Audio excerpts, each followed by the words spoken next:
ఈ ఉదయకాల సమయంలో మన ప్రభుని ఆరాధన చేయక మునుపు దేవుని పరిశుద్ధ గ్రంథముల నుండి దినవృత్తాంతాల మొదటి గ్రంథము దయచేసి 29వ అధ్యాయం. మొదటి దినవృత్తాంతాల గ్రంథము 29వ అధ్యాయం 13వ వచనాన్ని అలాగే 15వ వచనాన్ని మనం కలిసి చదువుదాం. రెండవ దినవృత్తాంతాల గ్రంథము మొదటి దినవృత్తాంతాల గ్రంథము 29వ అధ్యాయం 13వ వచనాన్ని అలాగే 15వ వచనాన్ని మనము కలిసి చదువుదాం. మా దేవా, మేము నీకు కృతజ్ఞతాస్తులు చెల్లించుచున్నాము, ప్రభావం గల నీ నామమును కొనియాడుచున్నాము. మా పితరులందరి వలనే మేమును నీ సన్నిధిని అతిథులమును పరదేశమైనాము. మా భూనివాస కాలము నేడంత స్థిరముగా ఉన్నవాడొకడును లేడు. ప్రభు సాయం కొరకు చిన్న ప్రార్థన చేస్తాం.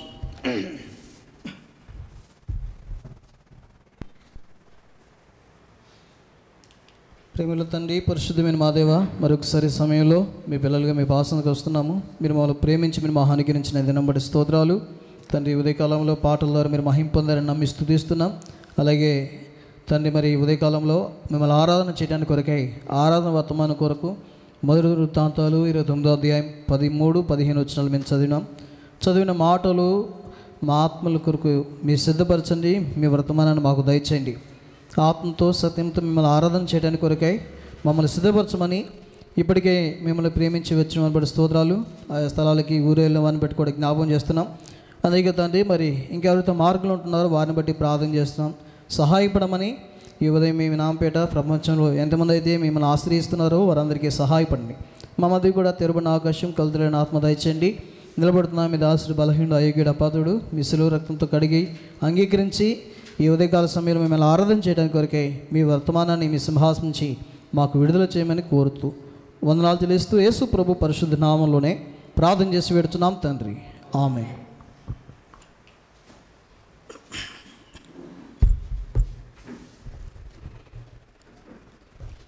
దయచేసి మనం చదివిన భాగాన్ని ఎవరైనా చదవండి. మా దేవా, మేము నీకు కృతజ్ఞతాస్తుతులు చెల్లించుచున్నాము, ప్రభావం కలిగిన నీ నామమును కొనియాడుచున్నాము. మా పితరులందరి వలె మేమును నీ సన్నిధిని అతిథులమును పరదేశమునై ఉన్నాము. మా భూనివాస కాలము నేడు అంత స్థిరముగా ఉన్నవాడు ఒకడును లేడు.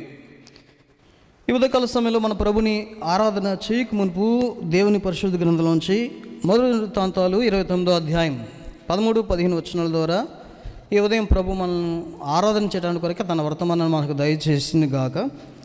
ఈ ఉదయం మనం ఆలోచన చేసినట్లయితే దావీదు గారి ఆరాధనలోని ఒక భాగాన్ని మనం జ్ఞాపకం చేసుకుందాం. ఈ ఉదయం దావీదు దేవునికి కృతజ్ఞతాస్తుతులు చెల్లించే సందర్భం అని చెప్పవచ్చు.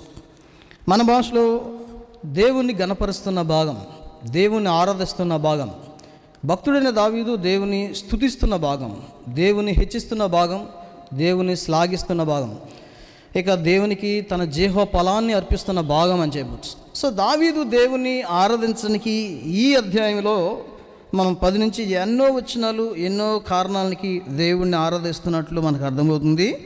15వ వచనంలో వచ్చినప్పుడు తనకు స్థితిగతులను చూసుకుని దావీదు దేవుని ఆరాధిస్తున్నట్లు మనకు అర్థమవుతుంది. మా పితరులందరి వలనే మేమును నీ సన్నిధిని అతిథులము పరదేశమునై ఉన్నాము. భూనివాస కాలము ఎంత స్థిరముగా ఉండువాడొకడును లేడు. దావీదు దేవుని ఆరాధిస్తుంటున్న సమయంలో తన స్థితిని కనుక చూసుకుంటే తను ఒక అతిథిగా ఈ లోకంలో ఉన్నాడని, తను అంటే మన భాషలో చెప్పాలంటే ఒక గెస్ట్గా ఈ లోకానికి వచ్చిన వ్యక్తిగా కనబడుతున్నాడని, పరదేశుడిగా ఈ లోకంలో తను ఉన్నాడని, అస్థిరమైన జీవితంతో తను జీవిస్తున్నాడని, స్థిరమైన వాడుగా ఈ లోకంలో ఎవరూ లేరనే విషయాన్ని దావీదు తలపోసుకుని దేవుని ఆరాధిస్తున్నాడు. అంటే ఇప్పుడు దేవుడిని దావీదు ఆరాధించడానికి కారణం ఏంటంటే, ప్రభువా నేనెంతో అస్థిరుడును, నేనెంతో అల్పుడను, నేనెంతో అయోగ్యుడును, నేనెంతో అతిథి వంటి వాడిని, నేనెంతో పరదేశిని, ఈ లోకంలో కూడా నేను స్థిరమైన వ్యక్తిని కానే కాదు. ఆ విషయాన్ని జ్ఞాపం చేస్తున్నాడు. కాబట్టి ఇదే కాల సమయంలో ప్రభుని మనం ఆరాధించక మునుపు దావీదు వలె ఈ ఉదయం మనం కూడా అలాంటి అనుభవంలోకి వచ్చి ప్రభుని ఆరాధించాలి.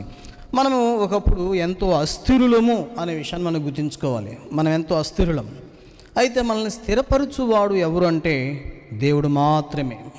చూడండి, మనల్ని స్థిరపరిచే దేవుడు ఎలాంటి వాడో ముందు చూస్తే కొన్ని మాటలు మీకు గుర్తు చేస్తాను. చూడండి, మనల్ని స్థిరపరచడానికి ఇష్టపడుతున్న దేవుడు ఎలాంటి వాడు అంటే మొదటి తెస్సలోనికీయులకు రాసిన పత్రిక 2వ తెస్సలోనికీయులకు రాసిన పత్రిక 3వ అధ్యాయం. మనల్ని స్థిరపరచాలనుకుంటున్న దేవుడు ఎలాంటి వాడు చూస్తే తెస్సలోనికీయులకు రాసిన 2వ పత్రిక 3వ అధ్యాయం 3వ వచనాన్ని మనం చదువుదాం. అయితే ప్రభు నమ్మదగిన వాడు, ఆయన మిమ్మును స్థిరపరిచి, చాలండి, అస్థిరులమైన మన జీవితానికి దేవుడు స్థిరత ఇవ్వాలని కోరుతున్నాడు.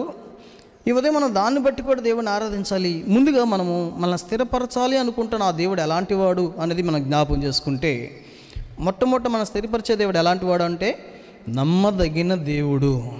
అంటే ఒక నమ్మదగిన దేవుడు మాత్రమే మనల్ని స్థిరపరచగలడు. ఇక రెండో సందర్భంకి వస్తే రోమిలికి రాసిన పత్రిక 16వ అధ్యాయం. మనల్ని స్థిరపరచాలి అనుకుంటున్న ఆ దేవుడు ఎలాంటి వాడు అంటే రోమిలికి రాసిన పత్రిక 16వ అధ్యాయం. దయచేసి 25, 27 కలిపి ఉంది. కింద నుంచి పైకి 3వ లైన్ నుంచి నేను చదువుతున్నా, మీరు గమనించండి.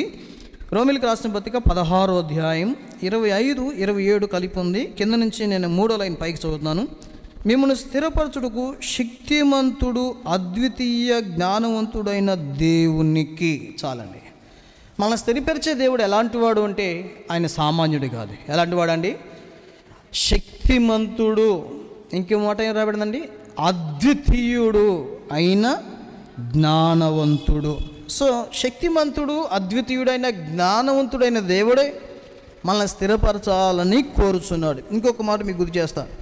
పేతురు రాసిన మొదటి పత్రిక, మనల్ని స్థిరపరచాలనుకుంటున్న ఆ దేవుడు ఎవరు అంటే పేతురు రాసిన మొదటి పత్రిక, దయచేసి 5వ అధ్యాయం, 1 Peter chapter 5, మొదటి పేతురు 5వ అధ్యాయం verse 10, 10వ వచనాన్ని మనం చూద్దాం.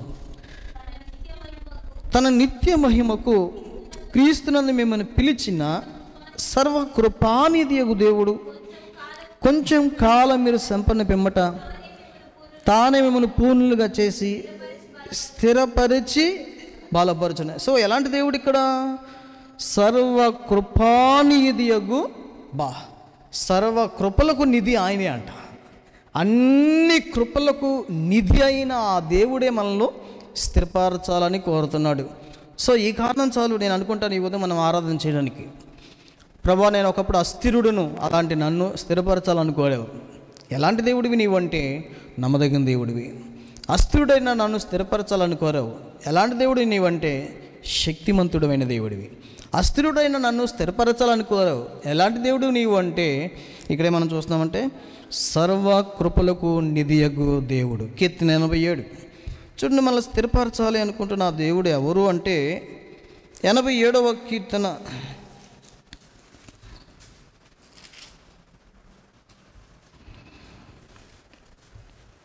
5వ వచనాన్ని మనం చూద్దాం. కీర్తన 87వ కీర్తన 5 చదవండి. ప్రతి జనము దానిలోనే జన్మించిననియు, సర్వోన్నతుడు దాన్ని స్థిరపరచిననియు సియోను గూర్చి చెప్పుకుందురు. చాలండి, ఎలాంటి దేవుడు స్థిరపరుస్తున్నాడు అంటే సర్వములో ఉన్నతుడు అంట. అని నామముల కంటే పైనామము కలిగిన దేవుడు. అందుకనే పరలోకంలో ఆయన స్థాయి కూడా ఎంతో ఉన్నతమైనదిగా ఉంటుంది. 24 పెద్దలు, 4 జీవులు, కోట్ల గల దేవతలు మానక నిత్యము ఆరాధిస్తున్నారు. ఈ జీవులైతే ఇంకా మానక పరిశుద్ధుడు పరిశుద్ధుడు పరిశుద్ధుడు అని గణపరుస్తున్నారు. అందుకనే పౌలు అపోస్తలుడు ఫిలిప్పీయులకు రాస్తూ 2వ అధ్యాయం 11-12 వచనాలు అంటాడు, అన్ని నామముల కంటే పైనామం చేసేసాడంట ఆ దేవునికి. ఆయన భూమి కింద కానీ భూమి మీద కానీ పరలోకం కానీ ఆయనకి మించిన వ్యక్తి ఎవరు కూడా లేడు. ఇప్పుడు మనం ఆరాధిస్తున్న ఆ దేవుడు ఎలాంటి వాడంటే సర్వోన్నతుడు, సర్వములో ఉన్నతుడు. అంతేనా? 1 కొరింథీ. మళ్ళీ స్థిరపరచాలనుకుంటున్న ఆ దేవుడు ఎవరంటే కొరింథీయులకు రాసిన మొదటి పత్రిక దయచేసి చూడండి, మొదటి పత్రిక 21 2 కొరింథీ అనుకుంటా, ఒక నిమిషం. 2 కొరింథీ మొదటి అధ్యాయం, 2 కొరింథీ మొదటి అధ్యాయము 21 వచనం. మీతో కూడా క్రీస్తునందు నిలిచి ఉన్నట్లుగా మమ్మును స్థిరపరిచి అభిషేకించిన వాడు దేవుడే. సో ఇక్కడ 5వది ఆఖరిది మన స్థిరపరిచిన ఆ దేవుడు ఎలాంటి వాడంటే క్రీస్తు. అంటే ఎవరంటే అభిషిక్తుడైన దేవుడు. ఎవరండి? అభిషిక్తుడైన దేవుడు. ఈరోజు మన కొరకే తండ్రి చేత అభిషేకించబడి భూమి మీదకి పంపించబడ్డాడు. అందుకే క్రీస్తు అనే పేరుకు అర్థం ఏంటి అంటే అభిషిక్తుడు అని అర్థం. సో ఇంత గొప్ప దేవుడు మనల్ని స్థిరపరచాలని కోరాడు. నేను అనుకుంటున్నా బహుశా దావీదు కూడా తన జీవితంలో అదే ఎరుగుంటాడు. ప్రభా, మేము ఒకప్పుడు ఎంత అల్పులము, ఎంత అతిథి వంటి వారము, పరదేశులు వంటి వారము, ఎంత అస్థిరులము, స్థిరంగా ఉండేవాడు ఒక్కడూ లేడు. అలాంటి నన్ను అంటే దావీదు అక్కడ దేవుడు తను హెచ్చించిన విధానాన్ని బట్టి ఆరాధిస్తున్నాడు. అప్పుడు ఆలోచిస్తున్నాడు, నన్ను ఎంతగా హెచ్చిస్తున్నావు, అసలు నేను ఎంత అస్థిరుడు, ఎంత అలుపుడు. సో ఈ ఉదయం మనం ఎంత అలుపులమో మీకు కొన్ని విషయాలు జ్ఞాపకం చేస్తాం. మొదటిది, మనం ఏ విషయాలు అలుపులం అంటే చాలా ఉన్నాయి, కానీ ఒక 5 విషయాలు మీకు గుర్తు చేస్తాం. మొదటిది కీర్తన 78కి వద్దాం. 78వ కీర్తన చూడండి. 78వ కీర్తన మనం ఏ విషయంలో అలుపులము అనేది చూద్దాం. 78వ కీర్తన 36వ వచనంలో ఒక మాట ఇశ్రాయేలు ప్రజల గురించి రాయబడుతూ వచ్చింది. చదవండి. ఆయనను వారి హృదయము ఆయన ఎడల స్థిరముగా నుండలేదు. సో ఒకప్పుడు మనం కూడా అస్థిరమైన హృదయం కలిగిన వారమే. మన హృదయంలో ఒక స్థిరత అనేది లేదు. అస్థిరమైన హృదయం కలిగిన వారమే. రెండోది యాకోబు చెప్పాడు కదా, చూడండి మనం ఏ విషయంలో అస్థిరులం అంటే రెండోది యాకోబు పత్రిక చూడండి. యాకోబు పత్రిక మొదటి అధ్యాయం 7వ వచనాన్ని మనకు జ్ఞాపకం చేస్తే, యాకోబు పత్రిక మొదటి అధ్యాయం 7వ వచనం చదవండి. ద్విమనస్కుడై తన సమస్త మార్గములయందు అస్థిరుడు గనక ప్రభు వలన తనకేమైనా దొరికినని తలంచుకొనరాదు. కాబట్టి ఏ విషయంలో అస్థిరుడు అంటే సమస్త మార్గముల్లో ఒకప్పుడు మనము అస్థిరులం. సో మన మార్గాల్లో కూడా ఒక స్థిరమైన అనుభవం లేదు. దేవుడు మనల్ని పెట్టిన మార్గంలో మనం ఉండలేకపోతూ వచ్చాను. అందుకే ఆదికాండం 5వ అధ్యాయం 6వ వచనంలో, 6వ అధ్యాయం 12వ వచనంలో రాయబడింది, భూమి మీద శరీరులు తమ మార్గములను చెరిపి వేసుకున్నారు అని రాయబడింది. మన మార్గంలో కూడా ఒక స్థిరమైన జీవితం లేదు మనకి. ఇంకొక మాట గుర్తు చేస్తాయి, పేతురు రాసిన పత్రిక మనం ఏ విషయాలు అంటే పేతురు రాసిన పత్రిక 3వ అధ్యాయం 16వ వచనాన్ని మనం చదివితే, పేతురు రాసిన పత్రిక 3:16, 2 పేతురు 3:16 వీటిని గూర్చి తన పత్రికలన్నిటిలోనూ బోధించుచున్నాడు. అయితే వాటిలో కొన్ని సంగతులు గ్రహించుటకు కష్టమైనవి, విద్యాహీనులను అస్థిరులైన వారును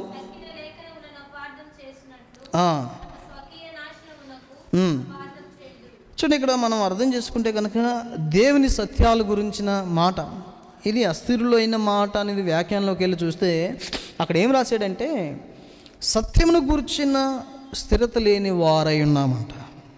ఒకప్పుడు మనం కూడా ఒక సత్యమును ఎరగలేని అస్థిరమైన జీవితంలో ఉన్నాం. ఇప్పుడు 3 విషయాలు మనం గుర్తు చేస్తున్నాం. మన హృదయంలో ఒక అస్థిరులుగా ఉన్నాం. ఒకప్పుడు మనం రెండోది మన మార్గముల్లో అస్థిరులుగా ఉన్నాం. ఇక మూడోది సత్యమును గురించిన జ్ఞానములో అస్థిరంగా ఉన్నాం. ఇక్కడ ఇంకో మాట చూడవచ్చు. 2 పేతురు 3వ అధ్యాయం 2వ అధ్యాయం 2 పేతురు 2వ అధ్యాయం 14 వచ్చిందండి. మనం చదివితే 2 పేతురు 2వ అధ్యాయం 14 వచ్చింది. వ్యభిచారిని చూచి ఆశించుచు పాపము మానలేని కన్నులు గలవారును అస్థిరులైన వారి మనసులను మరలు కొల్పుచు లోభిత్వమందు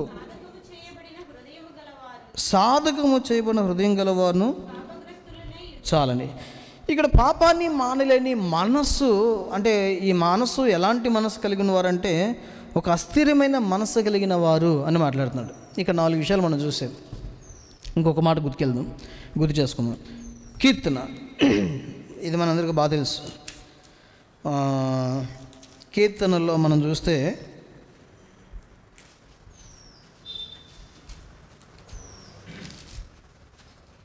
39వ కీర్తన 5వ వచనం చదవండి. 39:5 కీర్తన. నా దినముల పరిమాణం నీవు బెత్తడంతగా చేసి ఉన్నావు, నీ సన్నిధిని నా ఆయుష్కాలం లేనట్టే ఉన్నది. ఎంత స్థిరుడైనను. ఇక్కడ మనం చూస్తే కనుక ఎంత స్థిరుడైన ప్రతివాడు కేవలం వట్టి ఊపిరి వలె. ఇక 4వది ఈ 2 మాటలు మనం తీసుకుంటే, ఏ 2 మాటలు మనం చదివిన మొదటి భాగం ఏంటంటే మొదటి దినవృత్తాంతాలు 29:15, కీర్తన 39:5 వచ్చిన ప్రకారం మనం చూస్తే మన ఆయుష్ ఈ భూనివాస కాలము అస్థిరులము అన్నాడు. మరి ఇలాంటి వ్యక్తిని నమ్మదగిన దేవుడు, అలాగే మనం చూస్తాం శక్తిమంతుడైన దేవుడు, అద్వితీయుడైన దేవుడు, సర్వకృపలకు నిధి అయిన దేవుడు, సర్వోన్నతుడైన దేవుడు, అభిషిక్తుడైన దేవుడు మనల్ని స్థిరపరిచాడా అంటే స్థిరపరిచాడని చెప్పాలి. చూద్దామా కొన్ని మాటలు. కీర్తన 10 మొదటిదిగా చూస్తే కీర్తన 10వ అధ్యాయము 18వ వచనంలో మనం చూస్తే కీర్తన 10:18లో తండ్రి లేని వారికి నలిగిన వారికి న్యాయం తీర్చుటకే నీవు మనసులను హృదయములను స్థిరపరిచేదివి. చాలండి. ఒకప్పుడు మనం హృదయములో అస్థిరమైన హృదయం. మన హృదయం మన మాట లేదు. మన హృదయంలో ఎన్నెన్నో ఆలోచనలు, రకరకాల హృదయంతో మనం కలిగి ఉంటున్నాం. ఈ ఉదయం మనం ఆదివారం రావటంగానే మనకు ఒక స్థిరమైన హృదయం వచ్చింది. ఈరోజు మనం ఏం చేయాలంటే దేవుడిని ఆరాధించాలి. ఈ స్థిరమైన హృదయాన్ని కలుగు చేసిన దేవుణ్ణి మనం ఆరాధించకుండా ఉండలేము. ఎందుకంటే దావీదు అనుభవం అదే. ప్రభు, నేను ఒకప్పుడు అస్థిరుణ్ణి, నన్ను ఇంతగా హెచ్చించావు అంటే నా అస్థిరమైన జీవితాన్ని అన్నిటిని కూడా తీసేసావు. చూడు, చాలామంది జీవితాల్లో హృదయంలో స్థిరమైన అనుభవం కలిగి ఉండరు, అస్థిరమైన హృదయంతోనే ఉంటారు. మనం ప్రభుని ఎంతో స్తుతించాలి. ఎందుకంటే ఈ అస్థిరమైన హృదయాన్ని దేవుడు ఒక స్థిరమైన హృదయంగా మార్చాడు. ఈ ఒక్క గొప్ప లక్షణము ఎవరు మనుషులు మార్చలేరు. డాక్టర్లు మారుస్తారంటే డాక్టర్లు మార్చలేరు. ఏ మందున మారుస్తుందంటే ఏ మందు మార్చదు. ఇంకేదైనా శక్తి మార్చగలదా అంటే ఈ లోకంలో ఏ శక్తి మార్చదు. ఒక మనిషి హృదయాన్ని స్థిరమైన అనుభవంలోకి తీసుకురావటం అది కేవలం దేవుడు చేశాడు. సో ఈరోజు మనము ప్రభుని గణపరచవచ్చు. ఎందుకంటే ప్రభా, ఒకప్పుడు నేను అస్థిరమైన హృదయం కలిగిన వాడిని, నా హృదయం ఎంతో చెడిపోయి ఉందండి. అలాంటి హృదయంలో నేను జీవిస్తుంటున్నప్పుడు నేను ఆరాధించలేను. దావీదు వల్లే నేను కూడా నా స్థిరతను జ్ఞాపం చేసుకుని నన్ను స్థిరపరచిన విధానాన్ని బట్టి ఏ ఉదయం నేను ఆరాధన చేస్తాను. ఎందుకంటే నా హృదయాన్ని స్థిరపరిచాడు. ఇక రెండోది, మనం ఏ విషయంలో అస్థిరులము? ఏ విషయంలో అండి? మార్గము అని చెప్పాను కదా, యాకోబు చెప్పాడు కదా. చూడండి, సామెతల గ్రంథం దయచేసి 4వ అధ్యాయము, సామెతల గ్రంథము 4వ అధ్యాయం 26వ వచనం మనం చూద్దాం. నీవు నడుచు మార్గమును సరళం చేయము. చూడండి, అప్పుడు నీ మార్గములన్నీ 17వ అధ్యాయము సామెతల గ్రంథం, సామెతలు 17వ అధ్యాయము కీర్తన 17:5లో ఒక మాట ఉంది. 17వ కీర్తన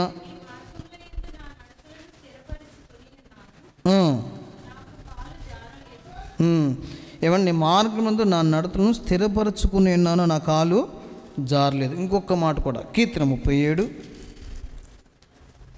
37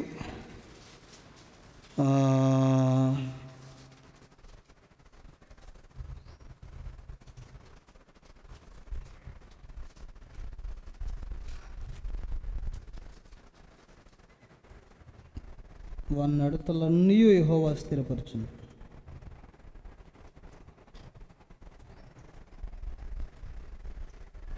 సరే, ఇక్కడ మనం చూస్తే కనుక ఈ 2 వచనాలు బట్టి మనం ఆలోచిస్తే 23 వచనం చదవండి. ఒక నడు యెహోవా చేతనే స్థిరపరచబడును, వాని ప్రవర్తన చూసి ఆయన ఏం చేస్తాడండి? ఆనందించును అని రాయబడింది. ఇప్పుడు మనం ఆలోచన చేస్తే అస్థిరమైన హృదయంతో ఉన్న మన జీవితాన్ని ఒక స్థిరమైన హృదయంగా మార్చడం అది కేవలం దేవుడు చేశాడు. సో ఈ ఉదయం మనం కూడా దావీదు అనుభవంలోకి వస్తే, దావీదు జ్ఞాపం చేసుకున్నట్టు మన అస్థిరమైన జీవితాన్ని ఈ ఉదయం జ్ఞాపం చేసుకుంటే ప్రభుని ఆరాధించుకుని ఉండలేము. ప్రభా, నా అస్థిరమైన హృదయాన్ని మీరు ఒక స్థిరపరిచారు. ఇక రెండోది మనం చూస్తే కనుక మన మార్గముల స్థిరం. ఇప్పుడు చదివిన 3 భాగాల ద్వారా ఏంటి? మొదటి భాగం ఏంటి మనం చూస్తాము? సామెతలు 4:26 వచనం కానీ, తర్వాత కీర్తన 17:5 వచనం కానీ, తర్వాత కీర్తన 37:23 వచనం కానీ, మన మార్గాన్ని, మన నడతలను, మన అడుగులను స్థిరపరిచింది ఎవరు అంటే దేవుడే. ఈ ఉదయకాల సమయంలో మన మార్గము, ఆ మార్గం ఈ మార్గానికి మనం వెళ్ళాం. ఇప్పుడు ఆయన ఈ లోకానికి వచ్చిన తర్వాత ఆయన నేనే మార్గం.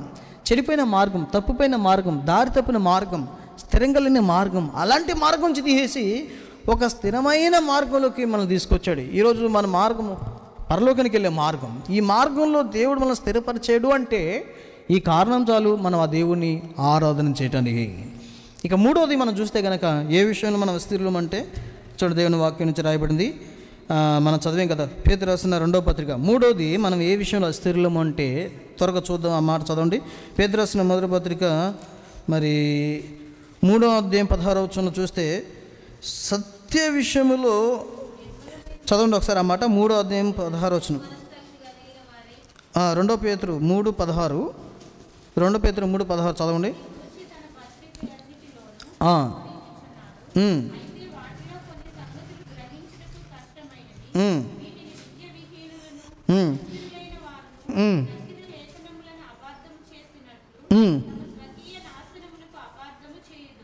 చాలండి. విద్యాహీనులు, అస్థిరులైన వారు అంటే ఒకప్పుడు ఒక దేవుని సత్యవాక్యం విషయంలో మనం అస్థిరులం. అంటే ఇక్కడ ఏమంటున్నాడు అంటే ఆయన చెప్పిన మాటలేమీ గ్రహించలేనంత అస్థిరులం ఒకప్పుడు. ప్రభుకి ఉదయం మనం స్తుతించాలి. ఎందుకంటే అలాంటి మనలను 2 పేతురు 1వ అధ్యాయం 12వ వచనం మనం చూస్తే, 2 పేతురు 1వ అధ్యాయం 12వ వచనం మీరు చూస్తే, కాబట్టి మీరు ఈ సంగతులను గూర్చి తెలుసుకొని చదవండి.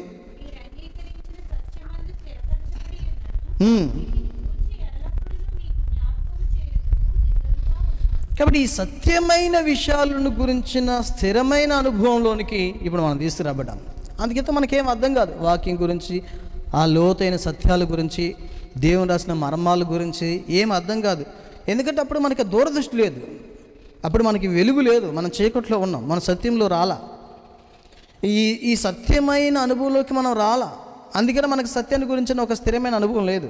ప్రభుకి ఉదయం మనం ఎంతో స్తుతిస్తాలి. ఎందుకంటే ఆయన లోకానికి వచ్చిన కారణాన్ని బట్టి, సర్వ సత్యంలోకి నడిపించిన కారణాన్ని బట్టి ఈ సత్యమందు కూడా మనల్ని స్థిరపరుస్తున్నాడు. ఈ ఉదయం మనం ఆయన ఆరాధిస్తాం. ఎందుకంటే నా జీవితాన్ని సత్యమందు స్థిరపరిచాడు. 3 విషయాలు నేను జ్ఞాపకం చేస్తున్నాను. మొదటి విషయం, నా హృదయాన్ని స్థిరపరిచాడు. 2వ విషయం, నా నడకలను లేక నా మార్గాన్ని స్థిరపరిచాడు. 3వ విషయం, ఏ విషయం? సత్యము అంటే గ్రహించే జ్ఞానం. ఒక మాట చెప్పాలంటే లేఖనాలను గ్రహించే ఒక సత్యమైన జ్ఞానంలో నన్ను స్థిరపరిచాడు. ఇక 4వది మనం ఏం చదివాము? పాపం మానవుని అస్థిరమైన మనసు. చూడండి 14వ వచనంలో అదే మాట చదువుతాం కదా. 2 పేతురు 2వ అధ్యాయం 14వ వచనంలో, వ్యభిచారం చూచి ఆశించు పాపం మానని కన్నులు గలవారును అస్థిరమైన మనసు. చూడండి కొన్నిసార్లు మన మనస్సు ఎంత అస్థిరం అంటే, ప్రభుని అంగీకరించక ముందు చాలాసార్లు ఎవరైనా సువార్త చెప్తే మందిరానికి రమ్మంటే యేసు సువార్త వింటంగానే చాలాసార్లు మనం ఈ రోజు నుంచి నేను యేసు నమ్మేసుకుంటా అనుకుంటా కూడా వెంటనే ఈ మనసు మనల్ని మోసం చేస్తుంది. ఎంత మోసం చేస్తారంటే దీనికి ఒక స్థిరమైన ఈ నిర్ణయాలు ఉండవన్నమాట. తలంపులకి ఆలోచన అని చెప్పాలి మనసు అంటే. దానికి ఇక ఆలోచన మనం ఎలా ఉంటుందంటే ప్రభుని నమ్మినట్టే ఉంటాంగా నమ్మం. అలాంటి మనలను ఏమి ఇచ్చాడు అంటే ఇక్కడ ఇదే పేతురులో చెప్పిస్తాను. పేతురు రాసిన 2వ పత్రిక 2వ అధ్యాయం 3వ అధ్యాయం 17వ వచనము 17వ వచనం 3వ అధ్యాయం 17వ వచనం చివరి లైన్ చదువుతున్నాను చూడండి పైకి. మీకు కలిగిన స్థిర మనస్సును విడిచి పడిపోకుండా అంటే ఇప్పుడు మనకి ఏ మనసు ఇచ్చాడు ఆయన? ఇప్పుడు పాపం మానలేని వ్యభిచారం చూసి ఆశించి లోకభోగాల కొరకు మనం పరిగెత్తే మనసు కలిగిన ఈ మనసును ఆయన మార్చేశాడు. ఇప్పుడు పాపం చూసి మనం ఆశించలేని మనసు ఇచ్చాడు. చెడు వాటిని చూసి కోరుకునే మనసుని తీసివేశాడు ఆయన. వదలలేని పాపాలు అంటుకుని ఉండే మనసు అంటది, మానుకోలేని మనసుని ఆయన మార్చేసేసాడు. ఇప్పుడు మనకి ఏ మనసు ఇచ్చాడంటే స్థిరం. సో ఈరోజు మనల్ని ఆయన స్థిరపరుస్తున్నాడు. ఏ విషయంలో అంటే నీ హృదయ విషయంలో స్థిరపరిచాడు. ఏ విషయంలో అంటే నీ మార్గంలో స్థిరపరిచాడు. ఏ విషయంలో అంటే సత్యం గురించిన జ్ఞానంలో స్థిరపరిచాడు. ఏ విషయంలో అంటే 4వది నీ మనస్సును, పాపము మానలేని మనస్సు విషయంలో ఒక స్థిరమైన అనుభవంలోకి తీసుకొచ్చాడు. ఇక ఆఖరిది ఏం జ్ఞాపం చేయాలనుకున్నానంటే అస్థిరమైన నివాస కాలం. అందుకే దినవృత్తాంతాల గ్రంథం మాట ఒకసారి చదవండి. మొదటి దినవృత్తాంతాలు 29వ అధ్యాయం 15వ వచనం ఏమంటాడు ఆయన? దావీదు ఏమంటారు చదవండి. మొదటి దినవృత్తాంతాలు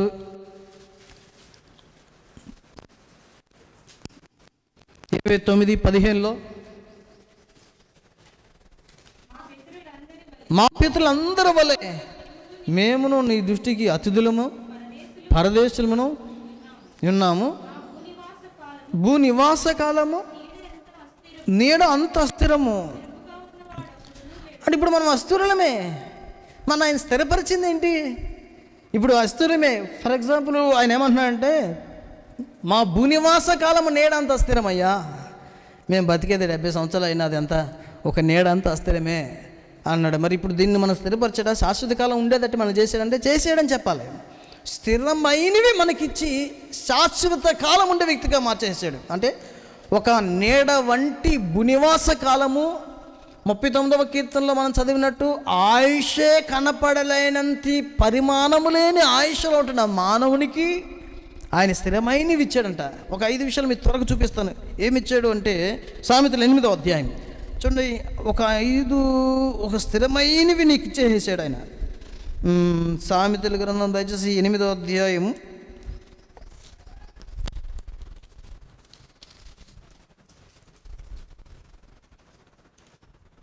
ఒక నిమిషం.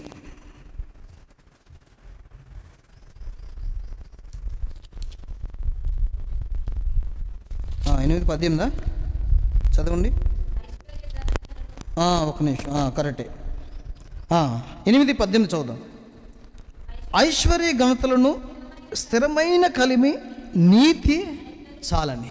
ఇప్పుడు ఒక అస్థిరమైన భూమి మాత్రం అసలు నేనేం లేనయ్యా నా పని అయిపోయింది అనుకునే వ్యక్తికి ఆయన ఏమి ఇచ్చాడంటే స్థిరమైనవి కొన్ని ఇచ్చాడండి. ఏంటి ఆ స్థిరమైన అంటే స్థిరమైన కలిమి ఇచ్చాడు. అందుకనే అస్థిరమైన ధనమయందు నమ్మిక ఉంచువారు అని ఒకప్పుడు రాయబడింది. ఒకప్పుడు మనం ఏ డబ్బును నమ్మామంటే అస్థిరమైన ధనం. మొదటి తిమోతి 4:17 వచ్చిన ఆ మాట రాయబడింది. మనం దేన్ని నమ్ముతున్నామంటే ఒకప్పుడు ఆ మాట కూడా చూపిస్తాను చూడండి. అస్థిరమైన మొదటి తిమోతి 6వ అధ్యాయం 17వ వచనంలో ఇహమందు ధనవంతులైన వారు గర్విష్ఠుల యొక్క అస్థిరమైన ధనమందు నమ్మిక ఉంచక. అంటే ఒకప్పుడు మనం నమ్ముతున్న డబ్బంతా ఏదంట, మనం కోరుకుంటున్న డబ్బు అంతా ఏంటంట. నిన్న మొన్న నాకు వాట్సాప్లో ఒకటి వచ్చింది. కర్నూలు జిల్లాలో ఒక ఆయన 5 లక్షలు దాచిపెట్టాడంట. దాచిపెడితే ఏమైపోయింది తెలుసా? చూశారు కదండి అందరూ. ఏమైంది? చెదలు పట్టేసేసిందంట. ఇక్కడ దాచుకుంటే చిమ్మిట్ట కొట్టేస్తుంది, చెదలు పట్టేది, దొంగలు చేస్తారు. ఇదంతా అస్థిరమైన ధనం. కానీ స్థిరమైన ధనం ఇచ్చాడు నీకు. ఆ ధనాన్ని గురించి నేను ఒకసారి చెప్పాను. దేవుడు మనకి సిద్ధపరిచిన ధనాలు 7 రకాలు ఉన్నాయని. అంతేకాదు స్థిరమైన నీతి అంటాడు అక్కడ. ధనమే కాదు. ఈరోజు నీతి అంతా ఎలా ఉంటుందంటే నువ్వు బ్రతికినంతకాలం ఎప్పుడు పోతుందో తెలియదు, కానీ శాశ్వత కాలం నీ నీతిమంతుడికి మార్చాడు. ఇక పరలోకం వెళ్ళిన తర్వాత నువ్వు పడిపోవటము, జారిపోవటము, ఓడిపోవటము, అపవిత్రుడిగా మార్చబడటము, పాపి అయినా పిలువబడటం ఉండదంట. ఆయన తీర్చే నీతి స్థిరము. స్థిరమైన కలిమి, స్థిరమైన నీతి, స్థిరమైన నిరీక్షణ అంటాడు కదా ఒక మాట. హెబ్రీ పత్రిక 6వ అధ్యాయం చూడండి. ఇక 3వది మనం చూస్తే హెబ్రీ పత్రిక 6వ అధ్యాయం ఆయన మనకు స్థిరమైనది చేశాడు. ఇక ఈరోజు దేవుణ్ణి ఆరాధించుకుని ఉండలేం మనం. హెబ్రీ పత్రిక త్వరగా మనం చూద్దాం. 6వ అధ్యాయం 9వ వచనమా 19వ వచనమా చదవండి ఒకసారి. చదవ ఒక్క నిమిషం. 6వ అధ్యాయం 19వ వచనం. ఈ నిరీక్షణ నిశ్చలమును స్థిరమునై. ఇక ఎలాంటిది చేశాడంటే ఇక నీకు పోతుంది. ఇంకా మనకున్న నిరీక్షణ ఎంత గొప్పదంటే అది స్థిరమైన నిరీక్షణ, శుభప్రదమైన నిరీక్షణ చేశాడు. అంత గొప్ప నిరీక్షణ. ఈరోజు మన నిరీక్షణలన్నీ ఉత్తుత్తి నిరీక్షణలే, కొద్ది కాలం ఉండి పోయే నిరీక్షణలే. మన ఆశలు, మన కోరికలు, మన గురి అంత తాత్కాలికం. కానీ ఈరోజు మనకి ఇచ్చిన ఆ నిరీక్షణ ఎలాంటిదంటే అది స్థిరం. ఈరోజు మనల్ని స్థిరపరిచాడు. ఎందుకంటే స్థిరమైన నీతి ఇచ్చాడు, స్థిరమైన కలిమి ఇచ్చాడు, స్థిరమైన నిరీక్షణ ఇచ్చాడు. 1 పేతురు 2 పేతురు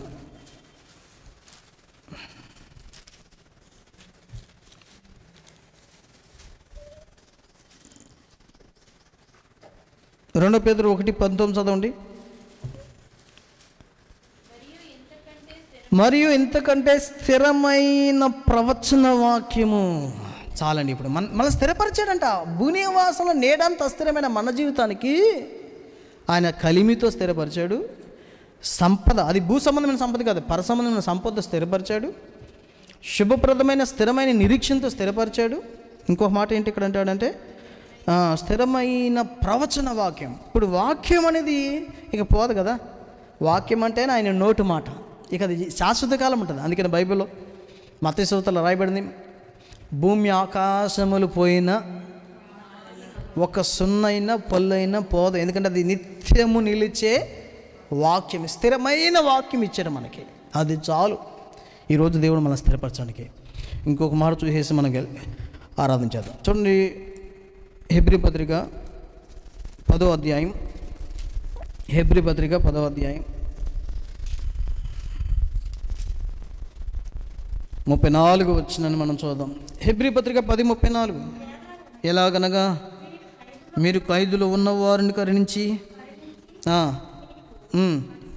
మరి శ్రేష్టమైనది స్థిరమైనదైన స్వాస్థ్యం ఇచ్చాడంట. చాలండి. ఇప్పుడు 5 విషయాలు స్థిరంగా చూసాం.